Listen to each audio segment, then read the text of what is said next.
Hi, good morning to all of you. My name is Vinod Vairagade.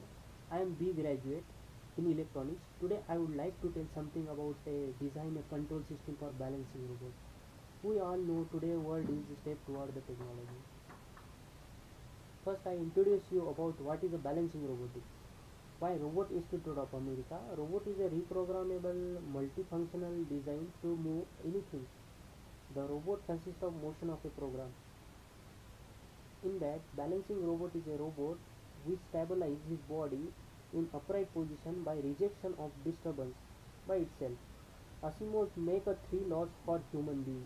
When we design a robot, keep in our mind that this law must not be break. First law is robot must not harm any human. Second law is robot obey human order without conflict of first law. And third law is the robot must protect itself from human but without confliction of first and second law. Some engineering issues here we see. Important part of the system is a mechanical construction which includes the structural framework of a body, and then the next is a control includes the how we can control a robot by autonomously or by human being. Any human being can control. Third one is a task specification. It includes what is the goal of our robot, and then fourth one is the sensing. Sensing includes the sense the surrounding condition and give the response to the controller. Fourth one is the interaction. This includes how the robot interact with our surrounding condition by action of robot controlled by the processor. Sixth one is a autonomy and adaptive behavior. This includes the how the robot behave itself individually or adapt surrounding conditions. The approach involves in our balancing robot is following. This includes the crystal oscillator, voltage regulator, microcontroller at Mega 16, display units, drivers, DC motors, gears, wheels, etc. and other electronic components.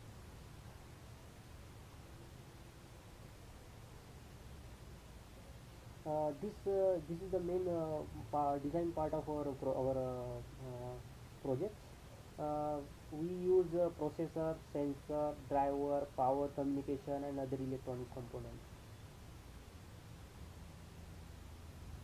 The processor we use here is ATmega 16 microcontroller because this ATmega 16 microcontroller having a 16 megahertz frequency, 32 programmable IO pins, 12 bytes of EEPROMs, 1K internal SRAM, and inbuilt timer counter and ADC with a supply of very few volt, that is 5 volt.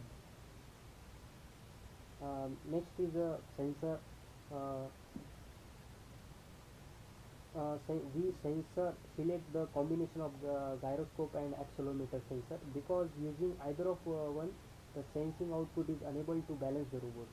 Gyroscope with high frequency and accelerator with a low frequency we use here.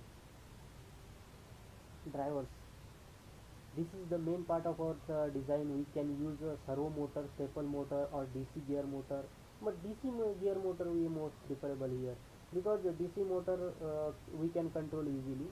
DC motor can't drive without some amplification purpose, amplification device, because the micro output of microcontroller at Mega 16 is very less current.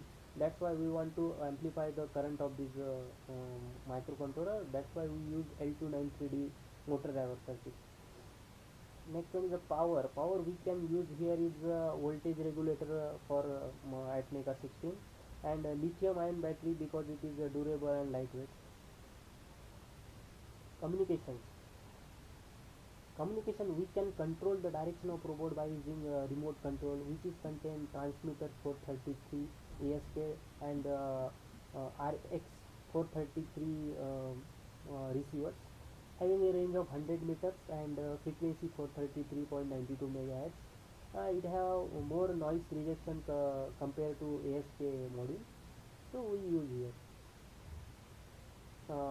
These are following components used for our circuit design.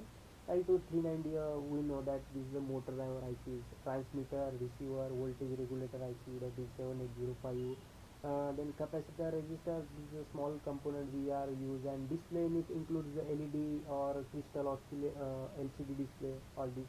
A crystal oscillator is used for mm, timing purpose. etc. This is the last part of our system is a logical part of our system is a control programming. First step is initialize the values of rate of gyro and accelerometer. The second step is measure this value in terms of voltage. Third step is to calculate raw angles and gravity angles. Fourth step is to compute the error between the true values and measure values. Fifth step is to update the value of raw angle. Sixth step is to calculate the required torque for motor. Seventh step is to get the direction of the control rotation of the motor. Eighth step is to send this output to the DC motor through L293D. Ninth step is to repeat the step 2 to 8 again up to our robot is balanced. This is all about how we can control the robot in upright position. Scientists today are still a long way off from design a robot which can think like a human being. I trying this small design of robot balancing with my great pleasure. Thank you very much.